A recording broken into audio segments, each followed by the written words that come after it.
यीशु मसीह के नाम में आप सबको सलाम। मेरा नाम पादी शहबाज आइज़क है। मेरा ताल्लुक़ गुजरांवाला से है। मैं खुदा का शुक्र करता हूँ कि हम यहाँ इकट्ठे खुदा के कलाम को सीख रहे हैं। आज हम खुदा के मुक़द्दस कलाम को सीखने वाले हैं और इसमें से बड़ा अहम मौजू मैं आपके सामने रखने जा रहा हूँ। आज की हमारी तिलावत है खरूज की किताब, उसका 13वां बाब और उसकी चंद आयात हम खुदा के मुक़द्दस कलाम में से सुनेंगे। खरूज की किताब, उसका 13वां बाब और उसकी हम 17वीं आयत से लेकर 22वीं आयत के आखिर तक खुदा के मुक़द्दस कलाम में से सुनेंगे। खुदा के कलाम में यूँ लिखा है, और जब फ़िरौन ने उन लोगों को जाने की इजाज़त दे दी तो खुदा उनको फ़िलिस्तियों के मुल्क के रास्ता से नहीं ले गया, अगरचे उधर से नज़दीक पड़ता, क्योंकि खुदा ने कहा ऐसा ना हो कि ये लोग लड़ाई भड़ाई देखकर पछताने लगें और मिस्र को लौट जाएं, बल्कि खुदा उनको चक्कर खिलाकर बैर कुलज़म के बियाबान के रास्ता से ले गया। और बनी इसराइल मुल्क मिस्र से मुसल्ला निकले थे, और मूसा यूसुफ की हड्डियों को साथ लेता गया, क्योंकि उसने बनी इसराइल से कहकर कि खुदा ज़रूर तुम्हें तुम्हारी खबर लेगा, इस बात की सख्त कसम ले ली थी कि तुम यहाँ से मेरी हड्डियाँ अपने साथ लेते जाना। और उन्होंने सकात से कूच करके बियाबान के किनारे एताम में डेरा किया, और खुदावंद उनको दिन को रास्ता दिखाने के लिए बादल के सतून में और रात को रोशनी देने के लिए आग के सतून में होकर उनके आगे आगे चला करता था, ताकि वो दिन और रात दोनों में चल सकें। वो बादल का सतून दिन को, आग का सतून रात को, वो बादल का सतून दिन को और आग का सतून रात को उन लोगों के आगे से हटता ना था। खुदावंद के मुक़द्दस कलाम के पढ़े सुने जाने के वसीले से आप में से हर एक को बड़ी बरकत मिले, आमीन। आज हम खुदा के ज़िंदगी बख्श कलाम में से जानने वाले हैं कि खुदा कैसे सहरा में या बियाबान में हमारी मदद करता है। तो मौजू है मेरा जो आज का टॉपिक है वो है लेसन फ्रॉम द डेजर्ट, यानी कि बियाबान में से सबक, या बियाबान में जब हम होते हैं या खुदा हमें बियाबान में लेकर जाता है तो खुदा क्या सिखाना चाह रहा होता है हमें। बनी इसराइल की कहानी, बनी इसराइल का बयान आपके सामने बड़ा वाज़ेह है। खुदा ने उन्हें मिस्र की ग़ुलामी से निकाला और खुदा उनकी रहनुमाई कर रहा था। पहले मिस्र के अंदर खुदा ने अजायब दिखाए, खुदा ने कुदरत दिखाई अपनी, और खुदा बनी इसराइल को वहाँ से निकाल कर ले आया। और अभी ये 13वां बाब बियाबान में उनके सफ़र का आगाज़ है। बनी इसराइल सफ़र पर हैं, लेकिन ये सफ़र बियाबान में है। ये विल्डरनेस और डेजर्ट दोनों तरह से इसको आप कह लें कि जाना जा सकता है। तो मैं बियाबान ज़्यादा लफ्ज़ इस्तेमाल करूँ। खुदा उन्हें बियाबान में लेकर गया है, और जब बनी इसराइल बियाबान के अंदर हैं तो खुदा क्यों उन्हें बियाबान में लेकर गया है, क्या खुदा उन्हें सिखाना चाहता है। मेरा ये ईमान है कि हर चीज़ में खुदा का एक ख़ास मकसद है। खुदा किसी ना किसी बात के लिए उन्हें ट्रेनिंग दे रहा था, उन्हें सिखा रहा था। खुदा हमें कई बार लेकर जाता है बियाबान के अंदर, खुदा हमें सहराओं में लेकर जाता है, बियाबानों में लेकर जाता है, ताकि वो वहाँ पर हमें सिखा सके, ताकि वो हमें वहाँ पर तब्दील कर सके या कुछ हमारी ज़िंदगी के अंदर तब्दीली ला सके। तो जब खुदा बनी इसराइल को बियाबान में लेकर गया है तो आज इसमें से हम जानने की कोशिश करेंगे खुदा का मकसद क्या था। बियाबान बनी इसराइल के लिए क्या आप कह लें कि वसीला बनने वाला था। बनी इसराइल क्या सीखने जा रहे थे। तो पहली चीज़, खुदा क्यों बियाबान में लेकर जाता है, क्यों खुदा बियाबान में बनी इसराइल को लेकर जाता है, और क्यों खुदा बियाबानों में हमें लेकर जाता है। पहली चीज़ ये है कि खुदा मुस्तकबिल को जानता है, खुदा मुस्तकबिल को देखता है। हम मुस्तकबिल को नहीं देख रहे होते उस तरह से जैसे खुदा देखता है। हम ज़िंदगी में सिर्फ सीधा देखने के आदी हैं, हम दाएं और बाएं कुछ नहीं देखते, क्योंकि हमारा ख्याल है कि सारी चीज़ें हमें मिलनी चाहिए। हमें नहीं पता कि इसके नुकसान क्या है, इसके फ़वाइद क्या हैं। हम अपनी बेहतरी के लिए, अपने फ़ायदे के लिए सिर्फ ایک پہلو پر نظر کرتے ہیں. صرف ہماری نظر میں ایک پہلو ہوتا ہے کہ میں نے یہ کام کرنا ہے, لیکن خدا دائیں اور بائیں دونوں طرف دیکھ رہا ہوتا ہے. دونوں پہلو, سامنے کیا ہے, اس طرح مڑنے سے کیا ہے, اس طرف جانے سے کیا ہوگا. خدا سارے پہلوؤں کو دیکھتا ہے, لیکن ہم زندگی کے صرف ایک پہلو پر نظر کرتے ہیں. خدا کیوں بیابان میں لے کر جاتا ہے؟ کیونکہ وہ مستقبل کو دیکھ رہا ہوتا ہے کہ مستقبل میں کیا ہونے والا ہے. ہم شارٹ ٹرم جو بینیفٹس ہیں, مختصر جو فوائد ہوتے ہیں, مختصر فائدے جو ہوتے ہیں, ان کے پیچھے یہ انسانی فطرت ہے کہ ہم زیادہ لمبی دیر کے لیے سوچ بچار نہیں کرتے. لیکن خدا ہمارا بہتر چوپان ہے, نگہبان ہے, رکھوالا ہے. اسے پتہ ہے کہ مستقبل میں یہ چیز آپ کے لیے فائدہ مند ہے یا نہیں ہے. کیا مستقبل میں آپ اس چیز سے نقصان اٹھائیں گے یا فائدہ اٹھائیں گے؟ تو خدا ہم ایک پہلو دیکھتے ہیں. خدا دور کا جو مستقبل بعید ہے, دور کا, خدا کو پتہ ہے کہ کیا ہونے والا ہے. کبھی کبھی ہم چاہتے ہیں کہ چیزیں فوراً ہو جائیں یا میری مرضی کے مطابق ہوں, لیکن وہ نہیں ہوتی. کیوں نہیں ہوتی؟ کیونکہ ہم صرف ایک پہلو دیکھ رہے ہوتے ہیں. ہم صرف وہ پہلو دیکھتے ہیں جس میں ہمارا زیادہ فائدہ ہے. لیکن خدا ایسے نہیں دیکھتا. خدا ہر پہلو دیکھتا ہے اور پھر ہمیں وہ صحرا میں رہنے دیتا ہے. خدا جب تک ہمیں صحرا میں رکھتا ہے, خدا مستقبل کے لیے ہمیں تیار کر رہا ہوتا ہے. جب تک آپ دکھ میں ہیں, صحرا میں ہیں, بیابان میں ہیں, سمجھیں کہ یہ آپ کے لیے بہتر ہے. میں نے زندگی میں یہ تجربہ کیا ہے. کبھی کبھی چیزیں جب میری مرضی سے نہیں ہوئیں اور خدا کی مرضی سے ہوئیں, دیر سے ہوئیں, وہ زیادہ بہتر ہوئیں. اور مجھے تسلیم کرنا پڑا. میں نے مانا کہ ہاں خداوند یہی بہتر وقت تھا. ہاں خداوند اسی وقت یہ چیزیں ہونی چاہیے تھیں, اور وہ بالکل عین اسی وقت ہوئیں. تو یہ ہمارا ہے کہ ہم چیزوں کو اس طرح سے نہیں دیکھتے جیسے خدا دیکھتا ہے. خدا مستقبل کو دیکھ رہا ہوتا ہے. ہم چاہتے ہیں کہ ابھی ہو جائے, سارے کام میری مرضی کے مطابق, جیسے میں سوچتا ہوں ویسے ہو جائے, لیکن ایسا نہیں ہوتا. لیکن خدا ہمیں صحراؤں میں خدا بنی اسرائیل کو صحرا, بیابان میں لے کر گیا ہے. آپ کو پتہ ہے کہ خدا انہیں صحرا میں لے کر گیا ہے, اس کی بھی وجہ ہے. یہ سفر خدا کیوں اس راستے سے لے کر گیا؟ یہ دور پڑتا تھا راستہ, لیکن خدا اس لیے لے کر گیا کہ یہ کہیں لوگ جو ہیں, چونکہ وہ خدا انہیں لے کر جا رہا تھا, فلسطی رستے میں آتے تھے, اور فلسطی اس دور میں بڑے طاقتور تھے, وہ جنگی لوگ تھے. جاتی جولیت جو ہے وہ جات کا فلسطین کا رہنے والا تھا.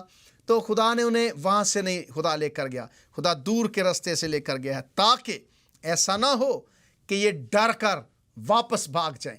ایسا نہ ہو کہ یہ واپس اس مصر کی قید کے اندر, مصر کی غلامی کے اندر واپس چلے جائیں. تو خدا نے جان بوجھ کر انہیں لمبے سفر سے خدا لے کر گیا ہے. خدا کی پلاننگ, خدا کے منصوبے کو ہم نہیں سمجھتے, خدا کو زیادہ پتہ ہوتا ہے. خدا نے کہا کہ ایسا نہ ہو کہ یہ ڈر کر واپس بھاگ جائیں. اور دوسری بات, خدا انہیں بیابان میں رکھ کر خدا مضبوط کرنا چاہتا تھا. خدا انہیں مضبوط کر رہا تھا کہ یہ بیابان کے اندر صحرا میں مضبوط ہو سکیں, اور خداوند کے لیے بہتر قوم تیار ہو سکیں. اور خدا مضبوط کرنے کے ساتھ ساتھ خدا اپنی قدرت بھی دکھا رہا تھا ان کو. تو میرے عزیزو, کیوں خدا بیابان میں لے کر جاتا ہے؟ بیابان سے کیا سبق خدا سکھانا چاہتا ہے؟ پہلے نمبر پر کہ خدا مستقبل کو جانتا ہے. خدا مستقبل کو جانتا ہے, ہم نہیں جانتے ہیں. خدا سب پہلوؤں پر نظر کرتا ہے, ہم صرف ایک پہلو پر نظر کرتے ہیں. اگر آج آپ کسی طرح کے بیابان میں ہیں, آپ سمجھتے ہیں کہ چیزیں میری مرضی کے مطابق نہیں ہو رہی, یا جیسے میں سوچ رہا ہوں ویسے نہیں ہو رہی, تو میں آپ کو تسلی دینا چاہتا ہوں. آپ کا بیابان, آپ کا صحرا جہاں پر آپ کھڑے ہیں, خدا آپ کے مستقبل کو بہتر بنا رہا ہے. شاید آپ اپنے مستقبل کو اتنی اچھی طرح سے نہیں جانتے جتنی اچھی طرح سے خدا جانتا ہے. میرا یہ ایمان ہے کہ خدا کے منصوبے میری زندگی کے بارے میں, آپ کی زندگی کے بارے میں, میرے منصوبوں سے اور آپ کے منصوبوں سے بڑے ہیں, کیونکہ خدا ہم سے بڑا ہے.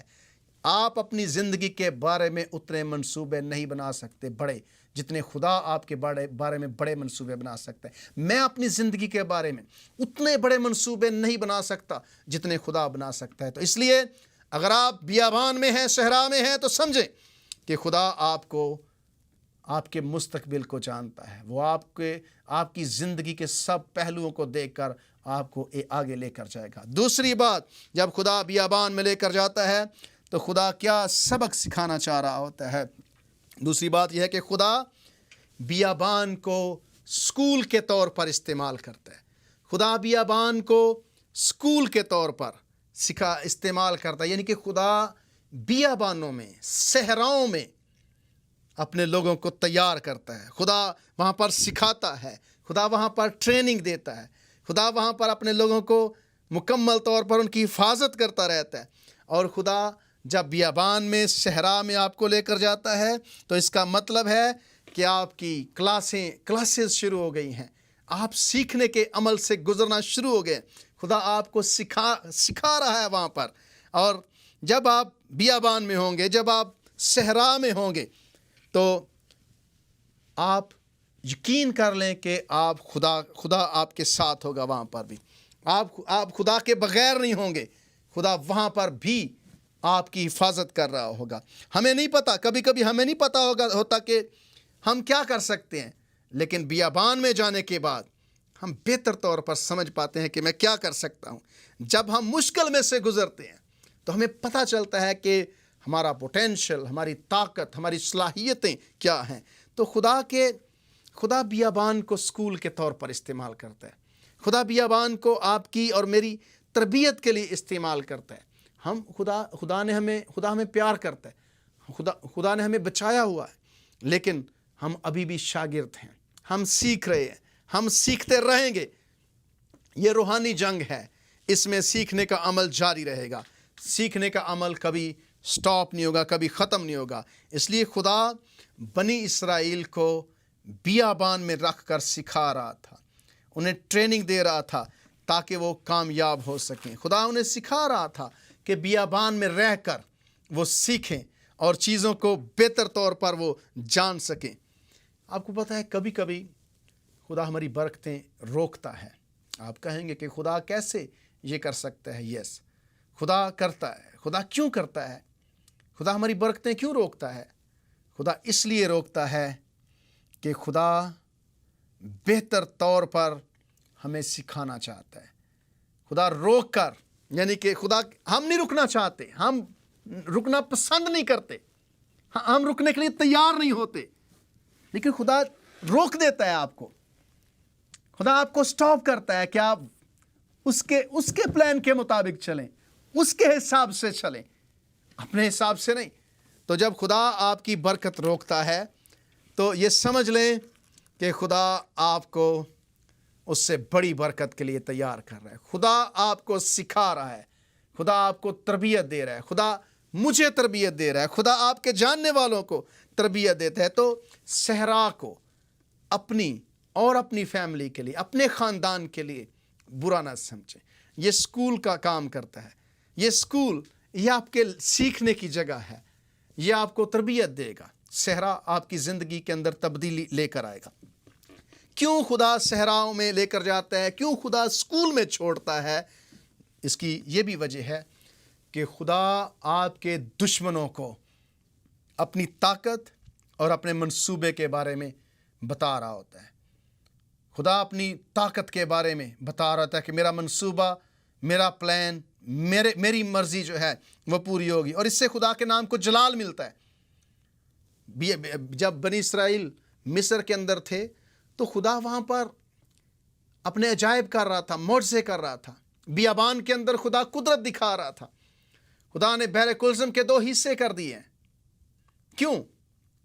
خدا دشمنوں کو طاقت دکھا رہا ہے۔ خدا آپ کو دکھانا چاہتا ہے کہ میں کیا کر سکتا ہوں، اپنے منصوبوں کے بارے میں سکھاتا ہے۔ جب بنی اسرائیل خدا سے مانگتے ہیں کہ ہمیں کھانے کے لیے گوشت چاہیے، ہم یہاں یہ روز من کھا کر تنگ آ گئے ہیں، حالانکہ من بھی خدا کی قدرت کا بہت بڑا اظہار تھا۔ دیکھیں خدا آسمان سے من برساتا ہے، خدا انہیں مہیا کر رہا تھا، لیکن بنی اسرائیل کو نہیں سمجھ آ سکتی تھی जब तक आप सीखते नहीं हैं, जब तक बियाबान में इसराइल नहीं थे, उन्हें नहीं पता था कि मन क्या होता है। जब तक बनी इसराइल मिस्र में नहीं थे, उन्हें नहीं पता था कि खुदा बटेरें भी भेज सकता है। जब तक वो बियाबान में नहीं थे, उन्हें नहीं पता था कि खुदा जलाने वाले सांप भी भेज सकता है। तो जब खुदा आपको बियाबान में भेजता है या मुझे बियाबान में भेजता है, तो आप स्कूल में होते हैं। खुदा बियाबान को स्कूल के तौर पर इस्तेमाल करता है। इसलिए अगर आज आप बियाबान में खड़े हैं, आपका ख़ानदान सहरा में से गुज़र रहा है, मुश्किल में से गुज़र रहा है, परेशानी में से गुज़र रहा है, टेंशन में है, मजबूत हो जाएं। आप सीख रहे हैं, आप डिग्री हासिल कर रहे हैं, आप सहरा के अंदर पढ़ रहे हैं। खुदा आपको ट्रेनिंग दे रहा है, खुदा आपको टीचिंग दे रहा है, खुदा आपको एजुकेट कर रहा है। तो एजुकेट होना कोई बुरी बात नहीं है, पढ़ना कोई बुरी बात नहीं है। खुदा हमें पढ़ाना चाहता है, खुदा हमें ट्रेन करना चाहता है, ताकि हम उसके काम के लिए इस्तेमाल हो सके, ताकि वो बेहतर हमारी ज़िंदगी में तब्दीली ला सके।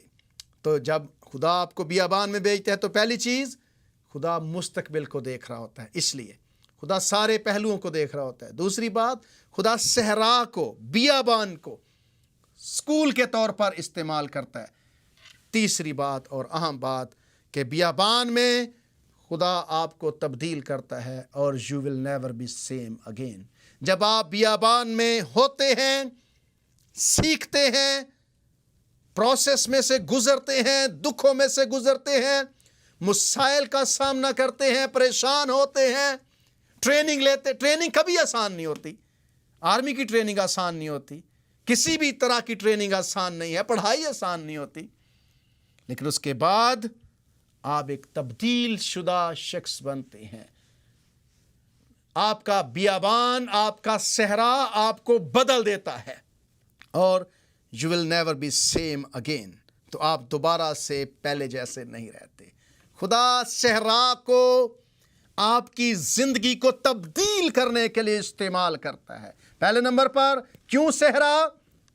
खुदा मुस्तकबिल जानता है। दूसरे नंबर पर क्यों सहरा या बियाबान? क्योंकि खुदा स्कूल के तौर पर इस्तेमाल करता है। और तीसरे नंबर पर खुदा आपकी तब्दीली के लिए, आपको ट्रांसफॉर्म करने के लिए, आपको बदलने के लिए सहरा का, बियाबान का इस्तेमाल करता है और आप पहले जैसे नहीं रहते हैं। आप जानते हैं कि जब मूसा फिरौन की बेटी के घर से भागा, महल में से निकला है वो, तो कलाम मुकद्दस में हम पढ़ते हैं कि ईमान ही से मूसा ने फिरौन की बेटी का बेटा होने से, कहलाने से इनकार कर दिया। क्यों इनकार किया?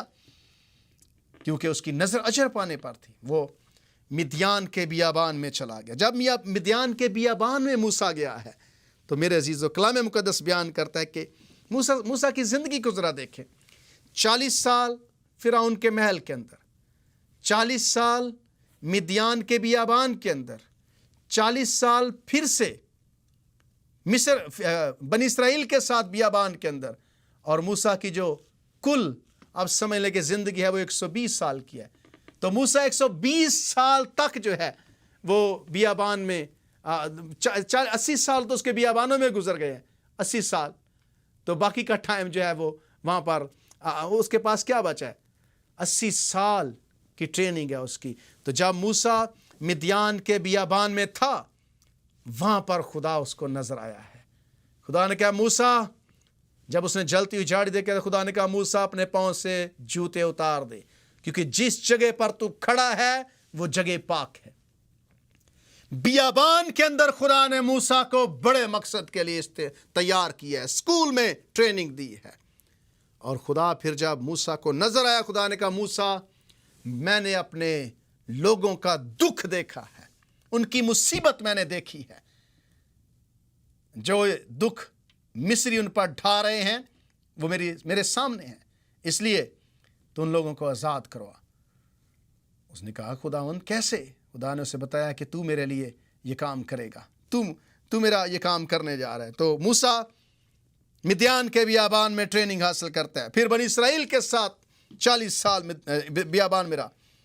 एलिया बियाबान में ट्रेनिंग हासिल कर रहा है। पौलुस रसूल अरब चला गया ट्रेनिंग हासिल करने के लिए।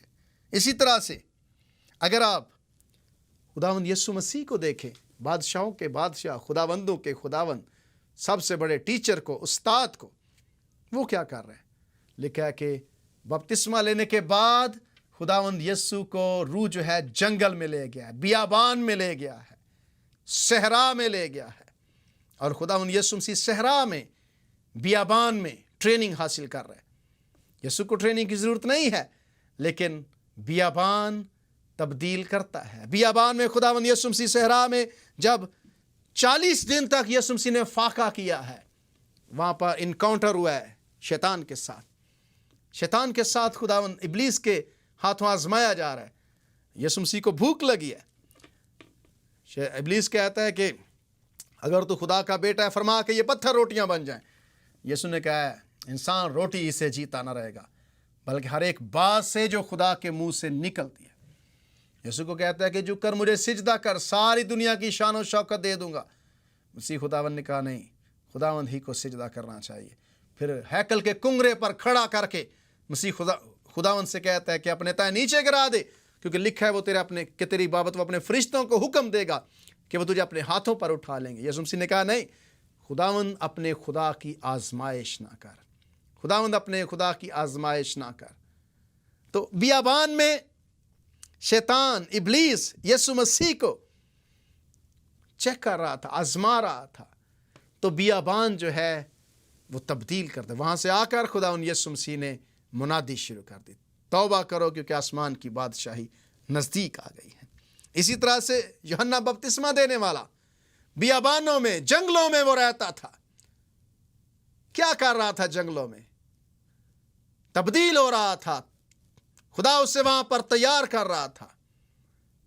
और वो जब वापस आया है, अब अवाम में आया है, बाहर रहता था, आकर उसने बियाबान यर्दन के दरिया यर्दन में लोगों को बपतिस्मे देने शुरू किए। और उसका पैगाम इतना सख्त, इतना ताकतवर, इतना जोशीला पैगाम, इतना सीधा पैगाम, आप हैरान हो जाते हैं। कहते हैं, सांप के बच्चों, तुम्हें किसने जिता दिया है कि आने वाले गजब से भागो।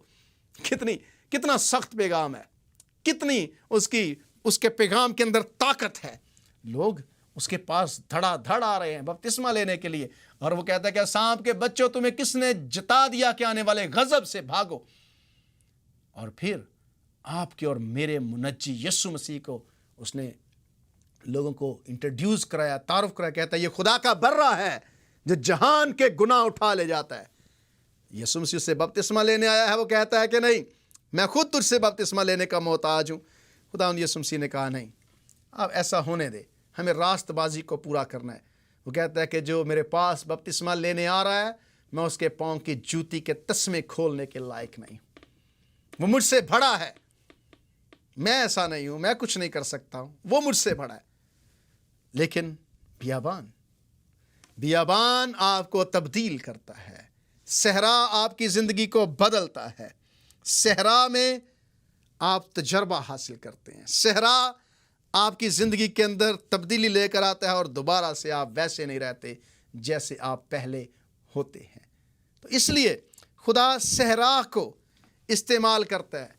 खुदा सहरा को हमारी ज़िंदगी में लेकर आता है ताकि हम तब्दील हो सकें, ताकि हमारी ज़िंदगी में खुदा काम कर सके, हमारी ज़िंदगी के अंदर खुदा रह सके। आपसे मेरा सवाल है, आप कौन से सहरा में से गुजर रहे हैं? मुझे नहीं पता आपके माली हालात आपके लिए बियाबान हैं, मुझे नहीं पता आपके बीमारी आपके लिए बियाबान बनी है, या आपके ख़ानदान के अंदर कोई मुश्किल है, या आप किसी भी दुख में से गुजर रहे हैं। अगर आप आज मेरी आवाज़ सुन रहे हैं तो मैं आपको खुदा के कलाम में से तसल्ली देना चाहता हूँ कि दिलेर हो जाएं। ये सहरा आपको तब्दील कर देगा। ये सहरा आपकी ज़िंदगी को जैसे पहली है वैसे नहीं रहने देगा। जब आप इसमें से निकलेंगे तो आप एक नए इंसान होंगे। जब आप सहरा में से बाहर आएंगे, आपकी ज़िंदगी बदली हुई होगी। खुदा इस सहरा को इस्तेमाल कर रहा है आपके लिए। आपकी कौन सी वादी है? कौन सी वादी में है? दुखों की वादी में है خدا آپ کو بدلے گا. مصیبت میں پڑے ہوئے ہیں, خدا آپ کو بدلے گا. خدا کیوں صحرا استعمال کرتا ہے؟ کیونکہ خدا مستقبل کو جانتا ہے. خدا کیوں صحرا استعمال کرتا ہے؟ کیونکہ خدا اسکول کے طور پر لیتا ہے صحرا کو تاکہ آپ کو وہ تربیت دے سکے. اور تیسرے نمبر پر خدا تبدیل کرنے کے لیے بیابان کا استعمال کرتا ہے, صحرا کا استعمال کرتا ہے تاکہ آپ کی اور میری زندگی, اگر آپ صحرا میں سے گزرنا نہیں چاہتے تو بڑی برکت کی توقع نہ کریں. اگر آپ صحرا میں بیابان میں جانے کے لیے تیار نہیں, یہ ٹریننگ کا ایک سلسلہ ہے. یہی ایک جگہ ہے جہاں سے آپ نئے انسان بنتے ہیں. یہی ایک جگہ ہے جہاں سے آپ بڑے خدا کے لیے لیڈر بن کر سامنے آتے ہیں. یہی ایک جگہ ہے جہاں پر لوگوں کو خدا تیار کرتا ہے, جہاں پر خدا کلام کرتا ہے, جہاں خدا بولتا ہے, جہاں خدا لوگوں کے ساتھ رابطہ کرتا ہے. دکھوں میں ہمیں خدا کے قریب جانے کا زیادہ تجربہ ہوتا ہے. دکھوں میں, صحراؤں میں دعائیں کی ہوئی, مصیبتوں کی وادی میں دعائیں کی ہوئی جو ہیں وہ آپ کو بڑا انسان بناتی ہیں. لیکن خدا ان سارے حالات میں آپ کے ساتھ رہتا ہے. خدا سارے حالات میں آپ کو چھوڑتا نہیں ہے. آپ اکیلے نہیں ہوتے اس صحرا میں, آپ ان طوفانوں میں, ان صحراؤں میں اکیلے نہیں ہوتے, بلکہ خدا آپ کے ساتھ ہوتا ہے. پھر جب آپ صحرا میں ہیں, 3 باتیں خدا آپ سے کہہ رہا ہوتا ہے. ٹرسٹ میں 3 باتیں خدا کہہ رہا ہے آپ سے. اگر آپ صحرا میں ہیں, اگر آپ بیابان میں ہیں آج تو 3 باتیں خدا آپ سے کہہ رہا ہے. ان کو لکھ لے. پہلے نمبر پر ٹرسٹ میں, مجھ پر بھروسہ کرو. خدا کہہ رہا ہے مجھ پر بھروسہ کرو. دوسرے نمبر پر خدا کہہ رہا ہے آئی لو یو, کہ میں آپ سے پیار کرتا ہوں, میں آپ کے ساتھ کھڑا ہوں, میں آپ سے پیار کرتا ہوں, میں آپ کے ساتھ کھڑا ہوں, اور I am here for you, اور میں تمہارے لیے ہوں. خداوند بیابان میں آپ سے کہہ رہا ہے کہ مجھ پر بھروسہ کرو. ٹریننگ میں, مستقبل کو بہتر بنانے میں, نیا انسان بنانے میں خداوند فرماتا ہے مجھ پر بھروسہ کرو. دوسرے نمبر پر خداوند فرماتا ہے کہ میں آپ سے پیار کرتا ہوں. تیسرے نمبر پر خداوند کہہ رہا ہے کہ میں یہاں تمہارے لیے ہوں. خداوند بیابان میں آپ کے ساتھ ہے. خدا آپ کو چھوڑے گا نہیں. خدا آپ سے کبھی جدا نہیں ہوگا.